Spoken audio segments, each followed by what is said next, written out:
Welcome back, boys and girls, to episode 28 of the Trash Talk Business Podcast. If you are in the world of junk removal, demolition, dumpster hauling, dumpster dropping, dumpster building, I don't care. You, my friend, are in the junk removal industry. We are here to talk about how we're going to grow, scale, get in or get out of this amazing industry. The junk removal industry has doubled in the last 10 years. It's a $10 billion subsegment of the overall waste industry. And here we talk about what we can do as individual owner-operators so that we make the greatest impact on our community, on our businesses, and ourselves. Today, like always, I'm joined by my good friend and co-host from the great state of Texas, coming off another win, undefeated, 4-0. Backup quarterback, Casey Bubba Lawrence from the great state of Texas. How about them Cowboys? How about them Cowboys? How about them Cowboys? I mean, to be fair, the Packers did beat a third-string quarterback this weekend in overtime at home by a field goal. So not to brag or nothing. We need 70 minutes to get her done this weekend. Hey, man, I'm proud of y'all. Aaron Rodgers pulled through for you again. You know what? Hall of Fame quarterback, getting her done with a bunch of rookies. All right, Casey, we can sit and talk about football, but that's for Pat McAfee and all the talking heads over there at Sports Center and Barstool. What are we talking about today? Well, we have a guest. His name's Robby D'Angelo. He's going to tell us a little bit about himself, what he does, how he helps other people, and why he does it. And I know I think we had a gap in the schedule, so this will be a very good episode, and I can't wait to get into it. All right, Robby, what is it you do? Why were you put on this earth and talk to us? And we'll get into the junk removal piece. But let's talk about you. Why are you on this planet? Man, I appreciate being here. And you and I met about a month ago at Young Guns Conference, and we had a blast, and we decided to continue having the conversation. But what I do for a living is I teach people and companies how to be undeniable. And I love that word because it really just means bringing so much value. You create wow everywhere you go. And inside of companies, I really work with human capital and teaching the people inside of companies how to be undeniable. No, I love this. So we've been very fortunate now, almost 30 episodes into our podcast, 4,000 plus downloads. We got listeners in 26 countries. And I say that because Casey and I just started podcasting just to share ideas in junk removal. But as I keep getting feedback from all of our listeners, they love what we're doing. Some of them are binge watching or binge listening to what we're putting out there. And this is an opportunity now for me to talk about not just in your business tactically, right, but on your person tactically and strategically, because you and I had a great conversation, and we have an opportunity now with this podcast to marry the world of, entrepreneurship with the tactical junk removal. So I love what you talk about. Let's get a high-level overview about your journey, how you got here today, and then we'll jump into the junk removal stuff. I'll give you the Cliff Notes version because it's a much longer story. But I grew up. I was an athlete my entire life. I was actually an obese athlete. I played offensive line. Ended up being an All-American in college at 310 pounds. Then I went on my own little journey of weight loss and self-discovery and just growth as a human. But in that time, I became an entrepreneur and owned a couple different businesses. I bought and sold businesses. And that's been quite the growth journey for as anyone that's an entrepreneur or business owner knows, like that's probably the hardest growth you'll ever go through is learning how to run your own business. And now I'm coaching and consulting, and it's been a great journey, but I'm so thankful I'm able to do this for a living. I live down in Tampa, Florida. Speaking of junk removal, there is a big business of junk removal heading just south of us right now because Fort Myers just got crushed by a hurricane. So you see a ton of junk removal heading down there right now. I grew up on the Gulf Coast, and hurricanes, there's kind of way of life down here. Yep. So I'm very familiar with the junk removal business from all that. Yeah, well, actually, I got a buddy down there, and a couple buddies now that I think about it, down in the Tampa area that do different things in the junk removal space that they operate between Tampa and Naples. Mm-hmm. All right, so let's talk about being undeniable, because in the junk removal space, right, at the end of the day, what we do is pretty simple. We go into homes, we remove items, but really bigger than that, when you're in people's homes, you're typically, I talk about the 3Ds, right? A lot of times you're there when there's a death, a divorce, or a domestic dispute, right? Something catastrophic has happened. Not always, right? But a percentage of times you're there when it's not just the junk removal. It's really not about the junk removal. It's the stress relief. It's the getting all off, right? And so you're completely outside this industry. When you see junk removal or think junk removal, what from your perspective can people do, knowing your world of being undeniable? What can people do so that they stand out among the competition, especially in a situation where people don't really realize how, the depth as to what we do? What are some things people can do? When I hear it from my perspective, the first thing that comes to my mind is, yes, junk removal is what you do from a tactical standpoint. But honestly, really what you're doing is you're providing a solution and you're solving a problem to a human being. So the more human connection you can put into the process of junk removal, what it's going to do is not only is it going to give your customer a greater experience, but we love referrals. So the more human aspect we can put inside of that junk removal process of getting to know the customer, solving their needs, how can I meet their expectations and exceed their expectations?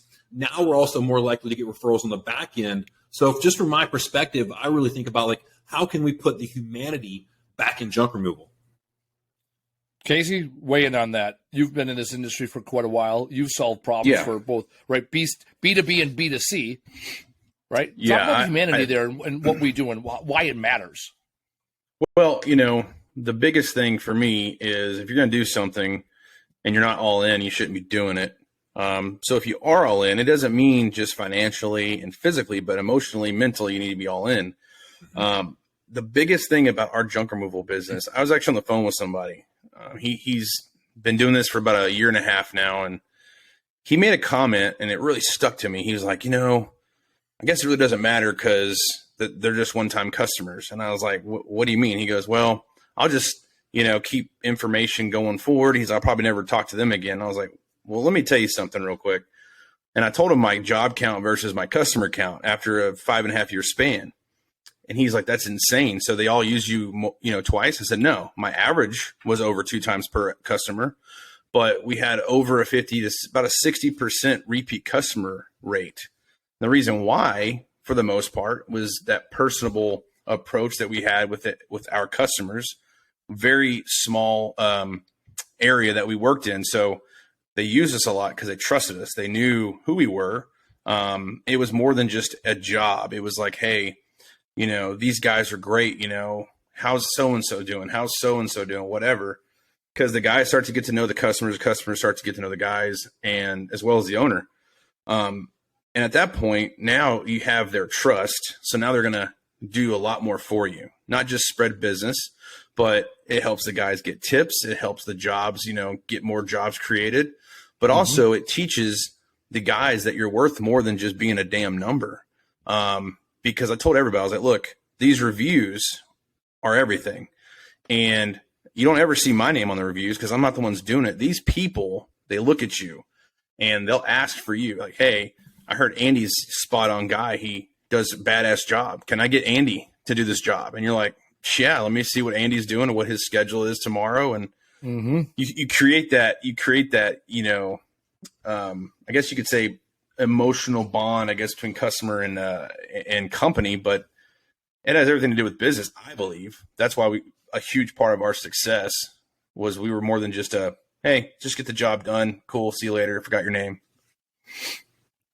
And that's why we see a lot of stuff on social media. It drives me nuts when I see these before and after pictures. And I was coaching someone through this, I think on the podcast. I was like, before and after pictures are great, but why was the stuff there in the first place? Yeah. What does it mean to the homeowner when it's gone? That's a story worth telling. That's a story worth remembering. And that's a two-way street. Like you said, Casey, in our industry, we rely heavily on repeat business and referral business. And you don't get that if you just look at every project as a job. Well, no, it's a story. And how do you get there? Right. So that's a challenge with our industry. The other thing is, and I hear this to this day. Well, when you first start out, you're thinking this goes back to when you're first starting the business, you have a lot to learn, right? And all of a sudden you're thinking, oh, well, they're not going to call me again. I just did the thing. I got rid of their junk. Do you understand? People acquire shit all the time. And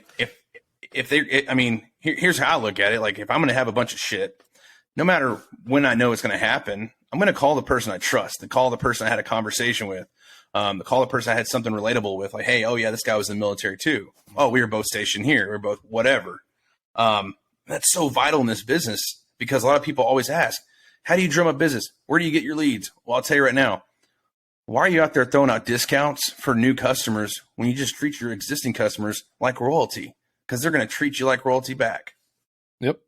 Well, so one of the things I noticed when I was talking to someone the other day, they said they're newer in the junk removal industry, and they didn't realize how many people don't even know that junk removal industry is an industry. They're like, how can Absolutely. I do this? So Robby, from your perspective, right? How much do you know? Like, what do you know about the junk removal industry? And you know, from being undeniable, right? From your mindset, what do guys need to do in the field so they can really stand out in this world where, if you don't know what it is, it's kind of a commodity, it's kind of a service, but there's so much more to it. Right. I mean, look, let's be honest. And this goes across most fields that I work with. We have to get better at asking questions. We have to get better at asking the questions that aren't just like, how much do you have? Like, what space is it? Like, what do you need removed? Like, no, like, hey, like, what's going on? How can I help you? Like, what's the main problem we're dealing with? What does this mean to you? Like, what other problems can I help you solve? Like, we have to really get to the emotional problem we're solving, because that's where, like Casey's talking about, that's where the emotional rapport is built. Is the real problem. Like, yeah, it's junk, but let's be honest, it probably wasn't junk to that person at some point. It has some sentimental attachment. It has some emotional attachment to this person. A lot of times it's hard getting rid of that stuff. Like, you know, when I watch this after a hurricane, like I'm witnessing again, you know, this is somebody's home that is being called junk removal, that literally it's everything precious to them. So the more we can connect that story and ask better, more powerful questions, now we have, as Casey talking about, a customer for life. And look, junk removal is one of those things, like, you're going to go on Facebook and like, hey, who does junk removal in the area?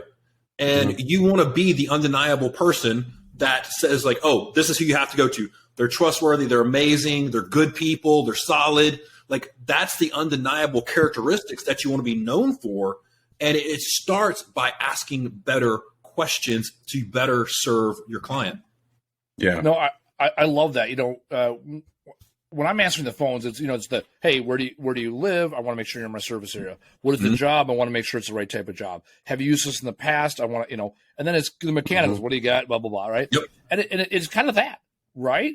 But then when I do estimates in real life, without asking, you kind of find out. You're like, oh, you know, our mom, you know, we moved her into senior living, or sometimes you hear like, you know, my fucking ex-wife, you know, left me with all this shit. Right. Like, you hear about it.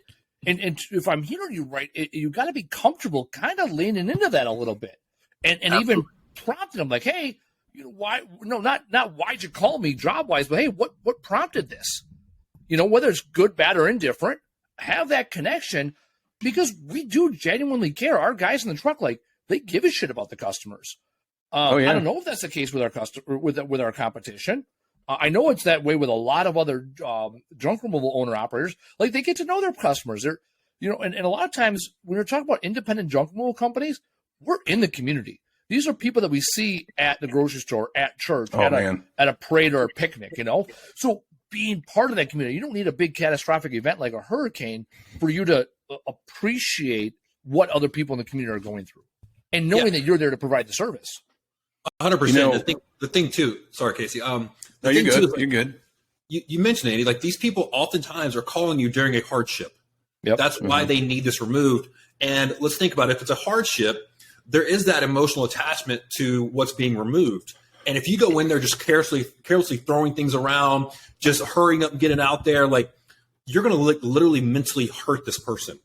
Because of the way they feel about what you're removing from them. So, hey, if this is like really important to them, like, just show a little extra care, and they'll notice that. Just take your time with something and have a conversation with them while you're doing it, and they're going to notice those things. And so often in business, it's those little details that mean the most to clients and customers, and that's what they really pay attention to, and that's what drives that repeat and referral business. And that's also what. Well, just real quick, Andy, that also starts to put price and money as a byproduct. So now the customer is not going to shoot straight for, are you cheap or not? because now you have that trust. So they're just going to be like, cool, how much do I owe you rather than how much do you charge? I love that. I'm not saying I take advantage of people, no, because our prices they are what they are, but the customers that really care and they trust us, that they call us, we do the thing, and afterwards like, okay, cool, how much do I owe you? Knowing it's all on me to tell them a number they're prepared to pay solely based on they trust me, my guys, what we did. They saw what we did was right. Here you go. Here's your money. I'll call you again when I need you. And that's just how it goes, right? If for all you out there listening, if every Monday or Tuesday you're out there on Facebook groups asking for advice on how to get jobs, you need to sit down and email, call, or text every single freaking customer you already have. Ask how they're doing. You don't have to sell them. Hey, this is Casey with Casey's Junk Removal. Just want to reach out and say, hey, it looks like we haven't talked in 2-3 months. Just want to see how everything's going for you. You probably won't hear from most of them. Maybe they'll just say, yeah, I'm good. But the ones that do, like, I'm so glad you called. Actually, I need you to do this for me. And then you start realizing that, okay, it is more of a personal thing than it is just business. Yeah. What do people need to do, Robby, to go through a mindset change of a, transactional business, right? Because we're in the home services business, right? Mm-hmm. I look at it, it's a lot. I'll say this, right? I think it's more significant having junk removal done than having a garbage disposal put in, right? I don't know that a garbage disposal is life changing or life altering. I'm not trying to knock plumbers that do that, but I think what we do is a lot more weirdly emotional or intimate, right? So what mindset change do owner operators and their teams need to have so that they can truly be undeniable and have others speak highly of them? What are some things you've seen people fail at? What do they need to do different? The number one mindset shift that I love in any business is getting people to understand the amount of money you make is nothing more than a byproduct of how many people you help. So go out there and create a ton of value, help a lot of people, and the money will come. And so many times we look at it the complete inverse. Let me just go let me make money. Let me check my metrics. Let me check my data. Let me check, my numbers. No, let me go serve a lot of people. And we have to become people first business because in becoming a people first business and serving people, that we drive that infinite game, right? We're not playing that finite game of let me just get it in the month. Let me just get it in the year. No, I'm creating an infinite business that's going to live on past me. And that starts with my reputation. My reputation is people first. I like that. I'm absolutely guilty of it. I'm looking at my KPIs constantly. Right? You want to look up and see what the score says, not how do I work on my craft and be a better player in the game, and focusing on those relationships. I think, and that's also at this point for guys in your situation, Andy, it's not all on just you. That now the guy below you, that's what he needs to be doing as well. I mean, I'd even go as far as setting a day aside every single week, just retouching people. That's it. Reaching out to past customers. Yeah, you have CRMs, but there's something different between a call or an actual text. Now, obviously, it can't be just all of them. Don't spam them. Yeah. I used to have about 20 or 30 people on a personal level I could shoot a text to or call.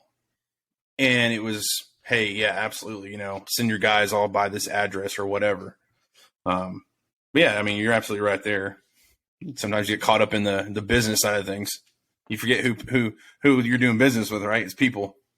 Yeah, and the numbers are important. Like, look, I look at my numbers. I check my KPIs, but I always remember that it's the people that drive the KPIs. So if my KPIs aren't where I need them to be, I go back and look at, okay, where am I not serving the people, right? Yep.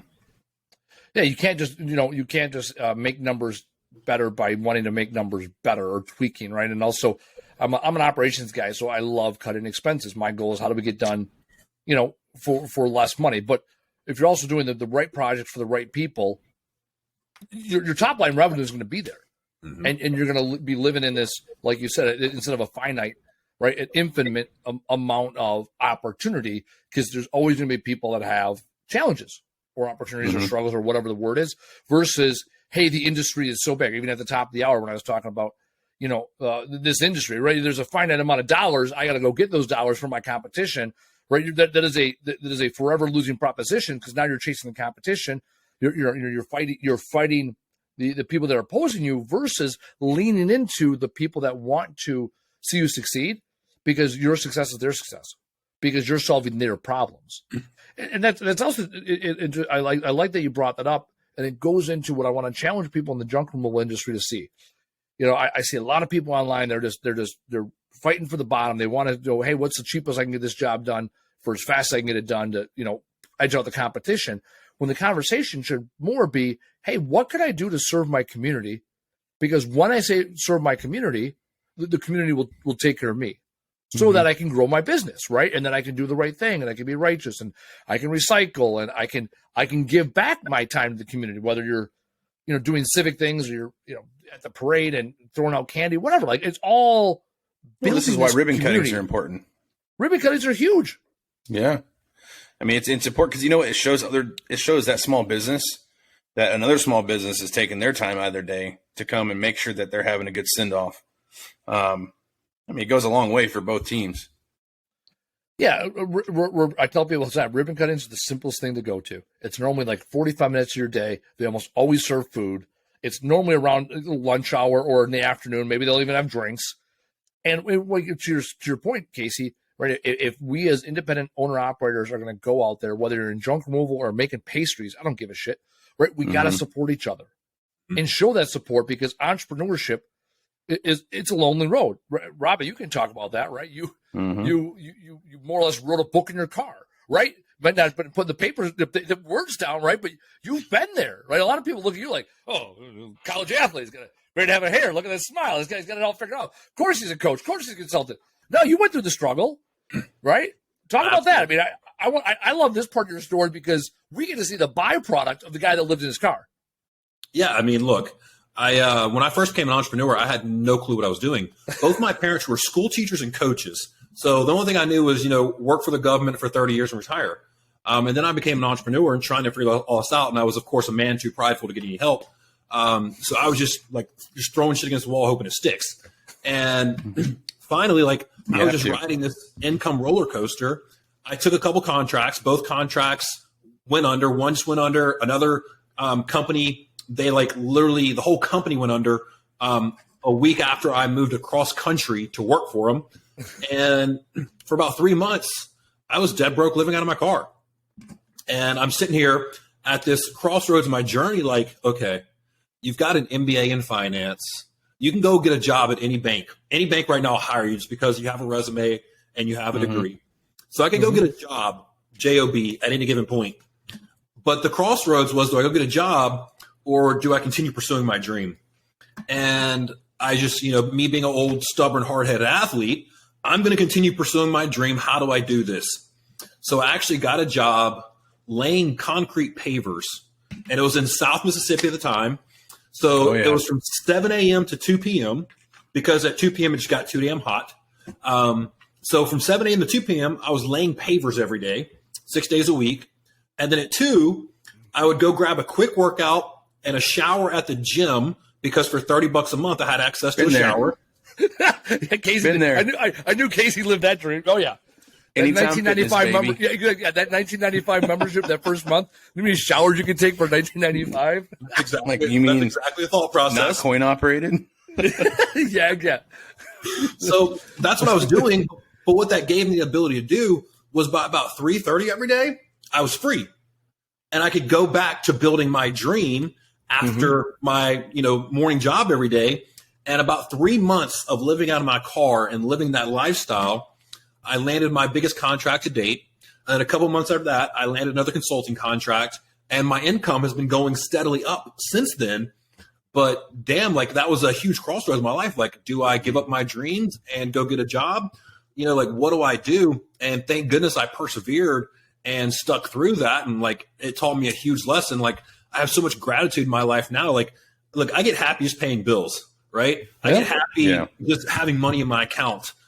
Being able to this past week, I was fortunate enough, my dad had a surgery and I got to fly home for a week and take care of my dad, right? That means the world to me, but I'm only able to do that because I didn't give up. And that gives me so much gratitude. Yeah, no, I think that's interesting. My girlfriend, she gives me a hard time. She's got one of those JOBs. And I think I've talked about in the podcast in the past. Right? I don't want a job. I like the freedom I have, right? But she asked me, why does someone want to get in junk removal? She's like, I know why you do it, right? I grew up picking up trash on the side of the road with my dad, so like she gets it, right? And I find scrap, and I when I got laid off and I was living on cream of wheat and cottage cheese, I figured it out. So gross. So gross. Cottage cheese sandwiches, 2 pieces of white bread with cottage cheese. Ugh. Hey, you know what? I was writing a chapter in my book the other day, and I was like, I survived on cottage cheese sandwiches, cream of wheat, and Spite. Like I did that for 6 months, right? Like that was it. I was scrapping earlier today, shooting scrapping videos. I'm like, man, I'm gonna hang out here all night scrapping because I just get back into the when you're down and out. That's what you do, right? To your point of you were going to networking events at 5, 6 o'clock at night, looking all like, oh, I got this, knowing, right, to a certain extent, you had that imposter syndrome going on, which we all have, right? And it's that face it while you make it. But anyways, go back to my girlfriend, like, well, she says, wait, why do people want to get a junk removal? Right? Because she understands why I did. I said, well, because it's a low barrier to entry. You got a truck and a trailer and a good attitude, you can do it. Yeah. Right? And then but you get to buy your own freedom. But what you said is key is you can't just go out there and haul a couple of loads and be like, man, I got this. Right? You got to continually work on yourself, work on your craft. One thing I noticed about you, Robby, is you were very, very well spoken, well read. I mean, he's quoting people that I haven't heard these names since high school, like high school philosophy class. I was like, I recognize that he's read the book. I heard the guy's name. He read the book, right? But like you're working on your craft, and that's what I challenge people about in junk removal. We saw this. Casey and I saw this when we were in the franchise world. It's like guys get the truck, they get the trailer, they get it wrapped, they go to the chamber, they get a couple of jobs. Like, all right, I'm in business. I'm done growing. Let the money pump in. But you're like, hey, you got to go. Yeah, they're like, then you're like, hey, go to a conference and learn more about the industry. Now I know everything. Take this class on how to become a better CEO. Now I'm good. Right, and then 2-3 years later, they're burnt out. They're burnt out gone. Or they're gone. Right. I was talking to a good buddy of mine. We're texting. Wade. We were texting this weekend. Well, he was part of the franchise organization we were from. He was a Patriots fan and Packers fan. Right, we got that W. Took us 70 minutes against a third string quarterback, but we got her done this weekend. Right, but he said after 3 or 4 years, I was no better off than I was after 6 months. And he's a guy and that's the thing is your workload changes big time. Like you get more work, but for some reason you're not seeing the results that 3 years of that work would actually or should pan out for. Because you're not putting the work in. Yeah. And that's and by work, a lot of the biggest mistake I saw was, in the military, they always say work smarter, not harder. And in junk removal, every first year person is, oh, I love it. Get to be physical. I'm out there just picking stuff up, staying in shape. That's great. I hear you. I really do. It's also why on the first day, God created gyms. But you know what? The biggest thing that I realized was like, man, even at my age, and I was like 25 or something when I started, 26, it's hard on your body. It really is. And your attitude changes that first time you get that, oh, wow, I really don't feel like doing this today. Because then it's like, but I love it. But why don't I feel like doing it? Oh, it's because I don't know how to replace myself. And you always have to keep doing it. The issue is a lot of people, they think it's simple. I got this down, too easy. They don't understand, what does next year look like? Oh, I haven't even thought about that. Why not? Because let's just say you get your wish. You're busy. You can't even talk. You're so busy. Next year's here. Now what? Right? And that's the issue. Luckily, I had a mentor, and a lot of other people have mentors. But like Andy and myself, I'm sure he could tell you, like we realize a lot of people fall short because they don't have guidance from someone on the outside, right? Especially like you, Robby. Like you don't have to be a junk removal guru to understand not just small business, but tactical decisions in a small business. So I could call you and say, hey, Robby, here's my situation. I'm just stuck, man. I don't know what to do. And I can actually gain a lot by just having a 30-minute conversation with you, And okay, go ahead, Robby. Go ahead. I was going to say, that's one of the biggest things I see, and you brought this up, mistakes business owners make. I was fortunate enough, one of those first jobs when I got, one of the first consulting jobs I got after being homeless was one of the top UFC guys in the world had an MMA gym. He was the number 2 light heavyweight in the world. And he hired me to help increase his revenue inside of his business. And I get in there, and I come from a football world. I never grew up in MMA or martial arts or anything. And I get in there, and this is jiu-jitsu, Muay Thai, MMA, the whole 9 yards with a ring and everything. And I'm in there working with the sales teams. I'm cutting costs. I'm doing all the things that consultants do. But I'm watching the people come through the door every day. And one of the things I noticed was everybody, when they first join, they get their white belt and they're excited as hell to be there. And they're just hungry to learn. Mm-hmm. But then as they get deeper into their craft, that hunger and that excitement starts to dwindle. Mm. And what I encourage business owners to do is keep that white belt mentality until the day they die. Like until the day you exit or die, you have to have that white belt mentality. And the question I always ask myself, and this is what I ask myself in my business, and I challenge all the entrepreneurs I work with to ask themselves constantly, is how can I become more effective and efficient at what I do? Mm-hmm. Every day asking yourself that question. And look, I mean, bigger pockets, baby. It's incredible how many people stop doing that though. Like, hey, I got this. No, you don't. Like the person that says I got this is the person that's gonna be out of business soon. Just ask Blockbuster, ask Toys R Us, ask all these businesses that stopped learning and stopped evolving. Yep.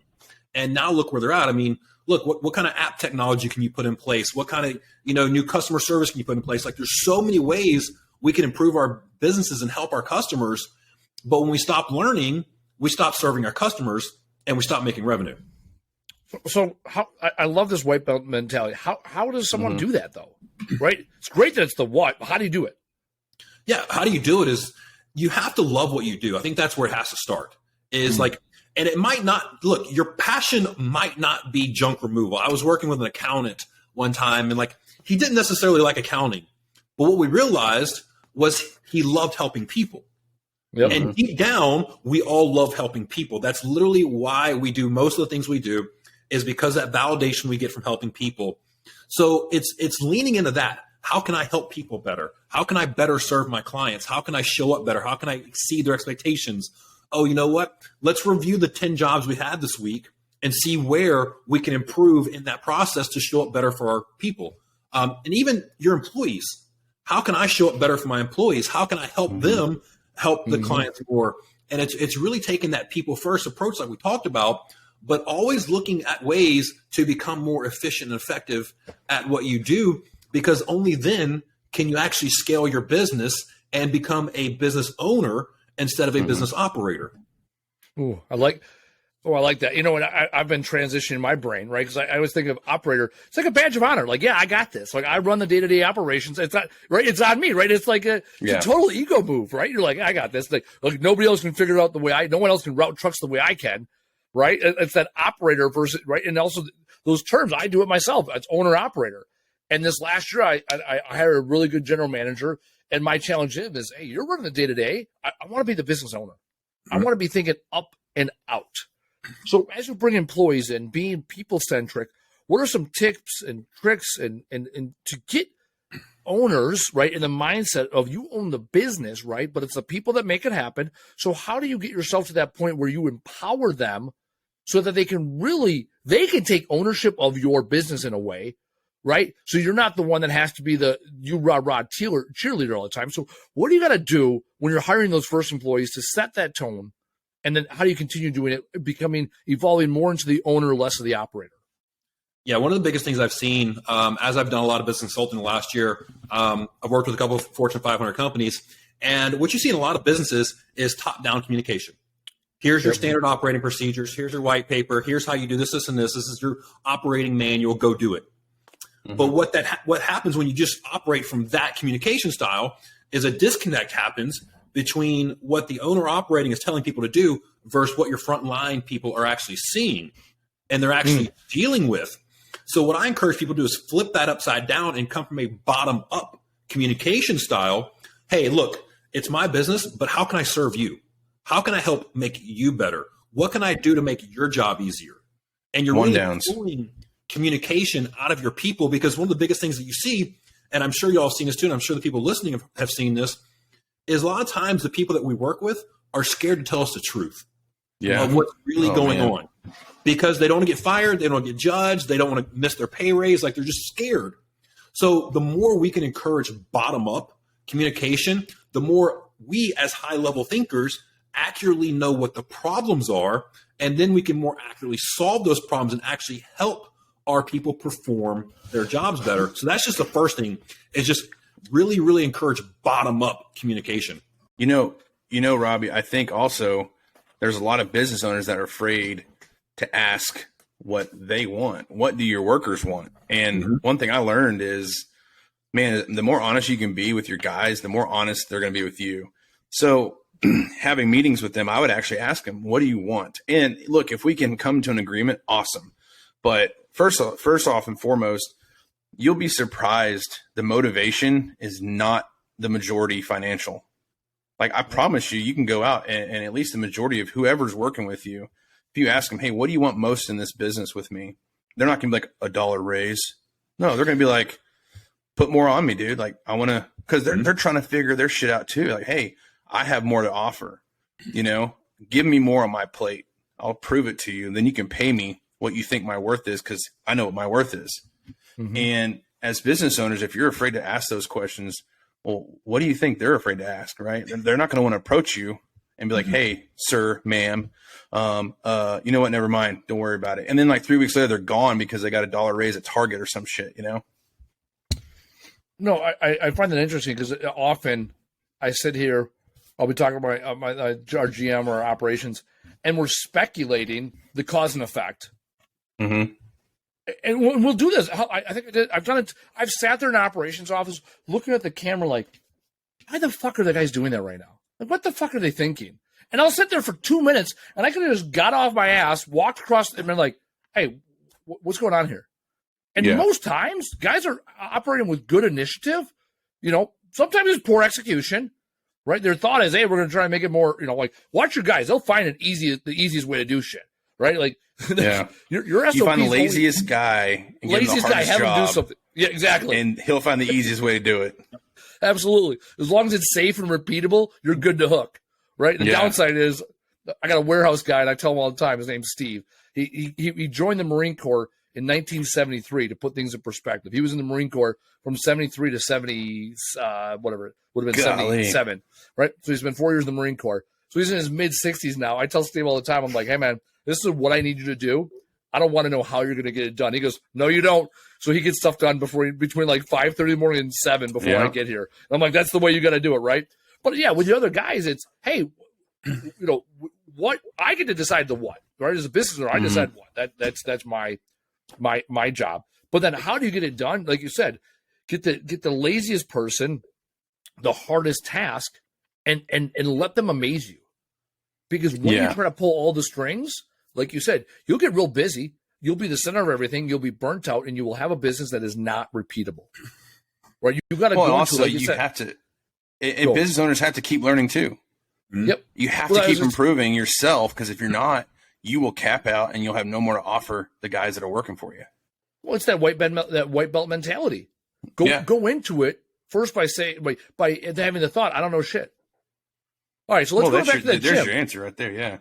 So what did that gym do to encourage their customers to continue to have that white belt mentality, or encourage their employees to challenge the customers to keep that eagerness? Because I think about a gym, that's going to be difficult. It's relatively simple to get people in the door, but how do you get them to commit from the gym? How does the gym get people to commit? You hear all the stories about people committing, but the attrition rate on gyms is like got to be like 80-some%. I'm gonna look it up right now. Like, how many people leave gyms between, from January 1st to, I'm gonna say March 1st. I'm not even gonna give them a full quarter. So to tell me from that gym's perspective, what did you find to be successful was promoting that white belt mentality?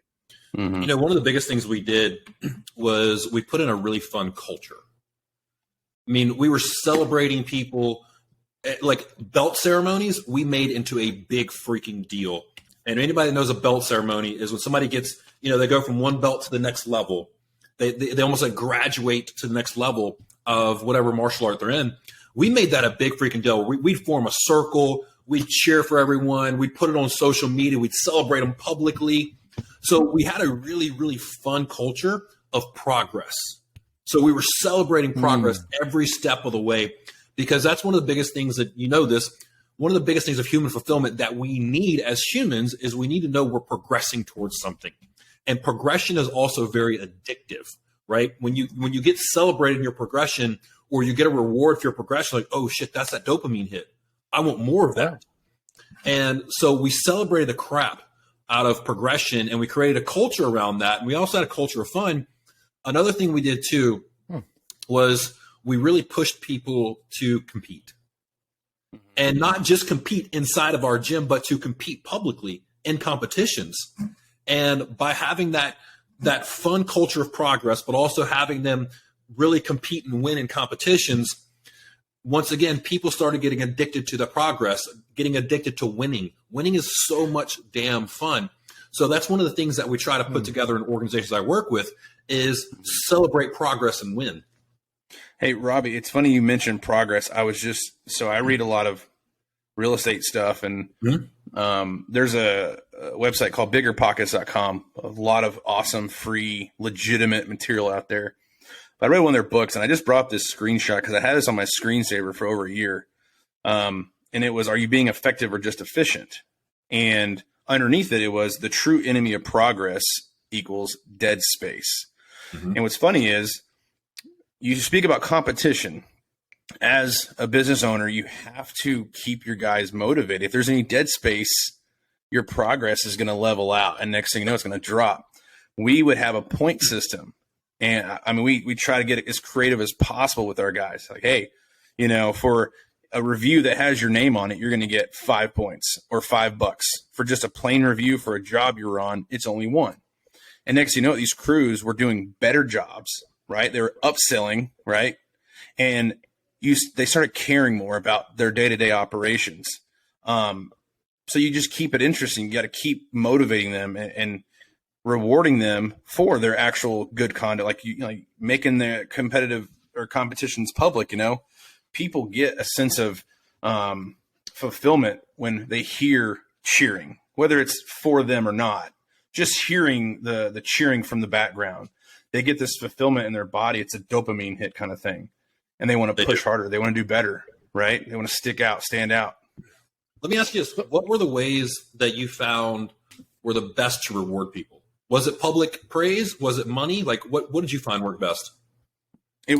For me, it was public with our own guys. I mean, mainly just because it's not like we had a huge group of people that always hung around us, right? Like our customers. And for the most part, Facebook and stuff, they weren't really tracking all that themselves. But for us, it was like, hey, at the end of the day, on this day, we're going to have a meeting. And in that meeting, we'd have, hey, just to let everybody know, John, he's killed it this week. He's been doing great. And, we just want to say, we really appreciate what you're doing. Here's a gift card or whatever, and keep it up. And we would keep doing those things because for me, the money is invaluable, or the effort is invaluable. So the money is just, it is what it is. I would do $5 for a named review and $1 for a regular review. And at the end of the month, whoever had the most would get $100 on top of it. And even if you do the math, let's say you have a guy killing it, he gets 100 reviews with his name on it. You're like, well, that's $500 or that's 50, whatever. So what? Look, all the stuff he just did for you. Like any day, you can't go pay a marketing company for that much exposure. You know what I'm saying? So for me, it was like a no-brainer. And then you have your crews competing in a very positive way. And they would get back and they would talk shit. Don't get me wrong. Like, hey, man, we're on a third job. It's already 10 o'clock. It's 10 o'clock in the morning. We're already on our third job. What are y'all doing? Oh, yeah, we're doing a 3-trailer job. So fuck you. And it's like, all right. And they just keep doing it. And you create that environment, right? And you just got to replicate it. Just boom, boom, boom. Well, so you guys were talking about, so I love Maslow's hierarchy of needs. And what you're talking about here, right, that when you're talking about the basic needs, right, safety needs and psychological needs, that's the money, right? People work because it's somewhat transactional, right? I have safety, security. I'm going to get a paycheck. I'm going to be able to pay my bills. I'm going to be able, pay my mortgage, buy food, right? That's why you work. But the opportunity is you hit the nail on the head there, Robby, and Casey here, is the next level of needs is the psychological needs, right? That's the esteem needs. It's the sense of friendships, right? Belongingness and love needs, right? When we were talking about the camaraderie, or it's the esteem needs that felt that sense of accomplishment, right? As much as people would be like, oh, I don't want no, they want it, right? They don't want this stupid little trophy, but they want it because it's not about the trophy. It's about the look everyone gives them. Like, yeah, you got this. How would you feel if we had 2 listeners total going this far? You know what I'm saying? Oh yeah. Well, trust me. We look at the numbers and the fact that we get more listeners, the fact that we're getting over 100 downloads on the day of release, like that.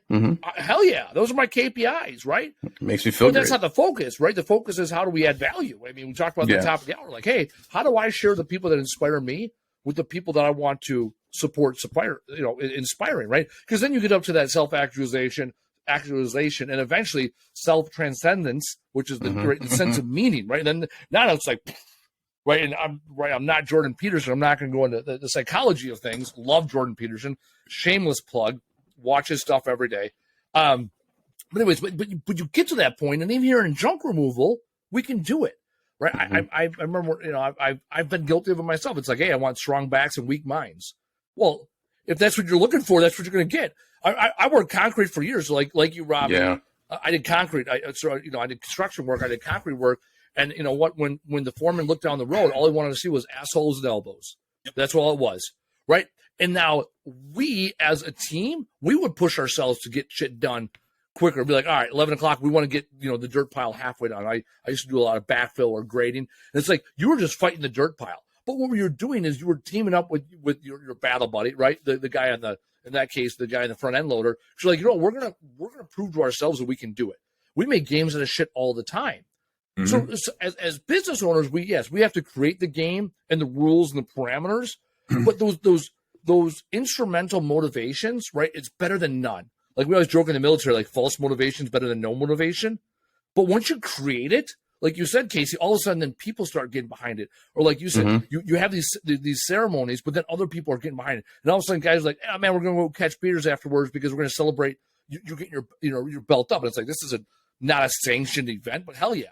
Like, let's celebrate this shit. Well, and you'll see watching. Like, they don't want to. They don't want they don't want to be the center of attention, but they kind of do, right? That jealousy is a beautiful thing. Yeah, and you'll see those same people, like even if they leave your company, they still hang out outside of work, right? And I've seen it many times where we've had guys leave the company, they move on, whatever, and they're still somehow keeping in touch years down the road, and that's where they met with you. Like they met in your business. And I always had a rule for me. I never was friends on Facebook with any of my guys. That was my rule. Reason why I kept shit separate. My family, your family, cool. I don't want to find out that you're a shitbag before you tell me you're a shitbag, right? Because like I'd rather just. That's a scarcity mindset. Mindset. Well, and I mean, I was doing the smart thing, right? Out of sight, out of mind. I'm not going to go looking for a reason not to have these guys working for me, but. Afterwards, I noticed, like after I sold the company and moved on, I was like, yeah, fuck it. I just want to, see what's going on. I would get these requests or suggestions. And next thing you know, they say, oh yeah, here's who they're friends with. And you're like, oh shit, all 3-4 of these people used to work for me at one point at the same time. That's how they met. That's pretty cool. So somehow you had some sort of long lasting effect by the way you conducted your business. Oh yeah. No, we got one of our guys joined the Army 3 years ago. Alex, you bet. Yeah, you might. I remember. Yeah, we got wings with Alex at least once. And Alex joined the Army, and he's chomping the bit. As soon as he gets out of the Army, he's coming back to the company. And there's 2 or 3 guys here that work here because of him, and he hasn't been here in 3 years, and they're waiting for him to come back. So I've had guys that have been here 5 or 6 years. By the time Alex was here 3 years left for the Army, by the time he comes back, I mean these are guys. I got 5 guys that we hired within our first year of business. They're still around. They're still banging jobs. Real quick, before I forget, here's the stat of the day.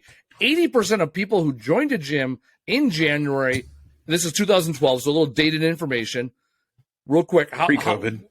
Pre-COVID. This is way before the COVID days. All right, you guys guessed Casey, Robby, Taylor, the producer, we'll let him jump in every now and then. Taylor will stick his head in. Real quick. How many months? 80% of people who joined in January of 2012 quit within how many months? 6. 2. Case says 2. Robbie says, Case said 6. Robbie said 2. Taylor? All of them in a month. Okay. Taylor said within a month. All right. 5 months is the answer. 5 months. Okay. 80% of people that joined in January of 2012 quit within 5 months. So I was off a little bit, but whatever. Also, I bet you. Well, about that, I bet you a big reason is because gyms got to the point where there's no people anymore, right? They're 24/7. There's no atmosphere. There's no environment. There's no attitude. Well, that's a huge piece. Yeah. Business model, like Planet Fitness, their show up rate is between 3 to 5%. 3 to 5% of their members actually show up to the gym. And they're the cheapest. Well, that's why it's too cheap to cancel. So people just keep their memberships and never show up. That's a great business model. Great business model. Yeah. You could theoretically close the gym and only 3 to 5% of people would complain. The other 95 to 97% of people would just be like, gotta keep it. I'm gonna They wouldn't even know. Dude, I'm gonna do that. I'm gonna open a Planet Fitness, run it for like a year, and then just buy a really small spot next door and put like one treadmill in there. Be like, hey man, we're still open. We're just clapped. $9.95 a month. I mean, what do you need? A shower, a shitter, and a treadmill? You're good to hook. I can just have it in my warehouse. Done. There you go. There we go, Casey. I'm gonna put a Planet Fitness in the back of my warehouse. Also, February is a better time to join than January. Because gym rats notoriously resent the resolution seekers who crowd their gyms in January. Like clockwork, they're gone by February. So there you go. I think I already knew that one. 23 facts. Women are more likely to bail than men. There you go. Women giving up early. These are the facts, people. Right? I've just read the top 3 of 23 facts about gyms. That's it. These are just the facts, Jack. Right? We do our research here at this show. We come prepared for these very intense meetings, talking about junk, talking about being undeniable. That's what we do here. That's how we provide value to the Trash Talk Business Podcast. All right, Robbie, before we wrap this thing up, what did we not cover that we need to know? I had the opportunity to see you speak for 60-plus minutes and got to know you personally. What did we not cover today that's important for people to know that want to be undeniable in their junk removal business? Yeah, look, I mean, I really just break this down to something simple. The one thing that I find with a lot of entrepreneurs is, you kind of mentioned this earlier, they're not clear on what do they want. And that's where I always start people. It's like, hey, what do you want? Like, what do you want this business to look like? And more importantly, like, what do you want your business and life to look like? And you can then reverse engineer that to create that for yourself. So many people are not clear on what they want. So that thing we talked about, making progress, how the hell do you even know if you're making progress if you don't know what the hell you want? So the first thing, guys, is get really, really clear on what it is you want, what it is you want to create, and what's the life that you want to live. Like, I don't want to create a business where I have to work 80 hours a week. That's not my intentions. I want to create a business where I'm working maybe 4 days a week, but closer to 3. So I know that. So if I know that, what systems and process do I have to put in place? I'm very, very clear on what it is I want. Then from what you want, I'm going to tell you this. As an entrepreneur, as a business owner, understand that there are seasons to owning a business and being an entrepreneur. There's going to be times where you have to work a little harder. There's going to be times you can pull back. But just remember, like, if it is to be, it's up to me. I can't depend on no one else. I have to do this for myself. I can't wait on the government, the market conditions, anything else. I have to go do this for myself. And my actions always, always, always have to align with what I want. I love it. See, that's why we land the planes, right? We talk a lot of trash. We spend 50 minutes getting here and there, and you give us 90 seconds of the good stuff. Reminds me of Stephen Covey, right? Start with the end state in mind, and that's the key. Start with the end state in mind. I love what you said, right? I told people earlier this year I wanted to get down. I took off Fridays. I worked from home because I had my daughter for a while there, and I said, well, why can't I work from home every Friday, right? And I just put it on my calendar. So it's not like this, I'm going to manifest it and it'll happen, north, south, east, west. No, it was, right, if it's going to be, it's got to be on me. So what am I going to do? Or even the podcast. We record the podcast at 5 p.m. on Mondays because I put my work in on Monday. Tuesday, Wednesday, Thursday, I'm in my business. This is the time, right? I manifest it, but I also make it happen. So I love that, right? It's this, yes, put down a plan. I tell people in the military, we talk about distance and direction. In the military, we don't know our destination. Often we're going that way till we're not. right? And you're like, all right, gotcha, right? You have some idea, right? But what's the destination, right? So have an idea of what the destination, be flexible enough to be like, okay, right, I got some distance I got to cover, and then it'll morph over time.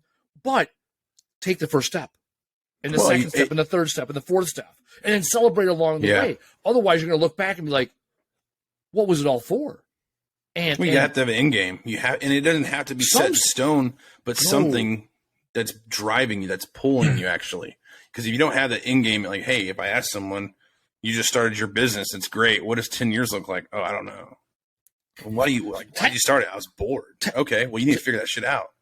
10 years, go 6 months. Hey, at the end of the quarter, what do you want to achieve? Right, but and then make the right. We talk about macro goals. Robbie talks about this a lot. Right, shameless plug. Right, macro goals and micro goals. Start with your right. I see what you did there. Yeah, you see there, right? But you start with your BHAG, your big, hairy, audacious goal. Yep. For me, I want to get down to a 3.5 day work week. That's my goal. Right, I want to spend Monday as content day. Tuesday, Wednesday, Thursday, I work. Friday morning, I work. Friday at noon, I'm done. That's where I want to go. I'm not there. My operations officer just put in her 2 week notice. She's going down to part-time. Well, that means I got to hire someone and train them and get in. So even though my goal in 90 days is to get down to a 3.5 day work week, might not happen, but I'm going to keep shooting for that. I'm going to hire and plan my business for that plan because, to your point, I'm going to use that time to work on myself, to work on my relationships with the people that matter to me, to work on my book, to work on speaking, to work on all these other things. I'm not going to just go fuck off. I mean, I know Casey loves going to Florida every other week. Y'all should hang out. Casey's damn near a resident at this point. He's probably got more days than Dave Portnoy's got, in his Florida homes. You know why? Because it was my fucking goal. Okay, that is your goal, right? Casey's he's testing it. probably buy some decent real estate right now as people are evacuating. Man. There you go. Right, but whatever the goal is, define it and then be flexible to adjust, but then put the work in. Yeah, and there we go. Another part of that, Andy, too, is why are you doing this? Yeah, like define what you want, but then actually why? Why the hell do I want? That's something I have to bring entrepreneurs back to. When they get deep in the weeds, when they get deep in the priorities, and they start drowning and putting out fires and all this stuff, I'm like, well, look, why are you doing this? You're doing this for your family? Well, then make that a priority. And actually go spend time with your family. Like you have to remember why the hell you started doing this in the first place. And it's probably not just because I was bored. Like that may be the surface answer you're giving someone. It's probably because you're broke, not bored. Or it's probably because you're tired of working 70 hours for somebody you don't like. Right? There's always an underlying reason. You got to remember why the hell am I doing this too? Well, and for me, it's freedom. It's the freedom. But if I'm 100%. Working 80 hours a week, I'm not free. But that's your point. But then that goes back to the whole thing. Like, entrepreneurs will spend 80 hours a week to not work 40. Right? 100%. 100%. And it's because it's your 80 hours that you're doing. My 80 hours. Oh yeah. Yeah, if I'm doing the podcast and or scrapping late or looking at profit and loss statements, I mean, I was looking at profit and loss statements on a Friday night, September 30th, because it was the end of the quarter, and I was excited. I was like, yeah, let's see where we did. Let's see what I got. Right, I'm excited to do that. Right, so it's work, and work is a beautiful thing. But I have the freedom to look at that, or I have the freedom to go out and do whatever I want to do. But I'm excited because it's what our team built. Right, I'm not building this for somebody else's stockholder or shareholder. Right. So, but no, I do appreciate that. Is start with the why, right? For me, I'll tell you right now why we do the podcast. I'll do that, right? I want to challenge all those in the junk mold industry to be stewards to the environment so that they can recycle more. And the way we're going to do that is by continually challenging them and providing value. Because I've also seen the flip side, right? I talk about transforming your pain into passion to define your purpose. Our purpose for Casey and I is to challenge individual owner operators, right, to act more like owners and not have to get into the franchising world where they're going to fuck you over the first chance they get and take your fucking money. That's our why, right? And it's spiteful and it's full of rage, and God bless it. That's a great place to start, right? Because pain is a good place to start. That's a hell of a place to jump off from. So that's our why. Batman energy. Batman energy. Ooh, I like that. All right, let's wrap with that. Batman energy. You got 30 seconds. What is that all about? Well, look what Batman did. He took the pain of his past and channeled that pain into helping other people. And it's a beautiful thing if it's only like 20 to 30% of your motivation, right? Yeah. It can't be all of it, because if it's all of it, that end that you're looking for is a painful place too. So, but there is a time and a place to channel. Like, look, last year I did my bodybuilding competition. I completely used Batman energy to fuel my competition, and I ended up winning because I literally told myself, look, you doubted me, watch me. So I used that Batman energy to fuel my competition, but at the same time, you have to have that pursuit of the pleasure, which needs to be 70 to 80% of your motivation. So this is funny. This is in my book. I talk about it often. Spite is a hell of a drug, but success is much more sustainable. Spite is great to get you going. Exactly. Spite is great. It's a spark. Yeah. But then you got to capture that lightning, and it can be a guiding light, right? There's nothing wrong with that, but it can't be the end all be all, because you're right. You will burn out, and then all of a sudden you are giving way too much credence to this Thanos, if you will, than to your journey in the positive. Correct. Batman energy. If all you're doing is creating from negative, you're never actually achieving your potential, because negative is such a limited, scarce thing that you're just not going to achieve anything above that. So we have to pursue that positive so we can keep leveling up. God, I love that. All right, Batman energy. I think that might be the title of the podcast. That's it. Taylor, we're going to call this Batman energy with Robby. And then we're going to make people listen for 59 and a half minutes to see what the hell we were talking about. That's fucking marketing, boys. That's how we're doing things. Here we are doing things. We got a lot done in the last 8 minutes, 9 minutes here. We were just teasing each other. And then this last 8-10 minutes have been great. That's what we do here. Episode 28 of the Trash Talk Business Podcast. We talk trash. We talk junk. We talk about it all. Be undeniable. Use that Batman energy. Go out there, put the work in, define your goals, define your why, do all the things that Robby said. Occasionally listen to Casey and always listen to Andy. It's been another great episode of the Trash Talk Business Podcast. For Robby, Casey, Taylor, and all the boys and girls at home, I'm Andy Weins. Thanks for showing up.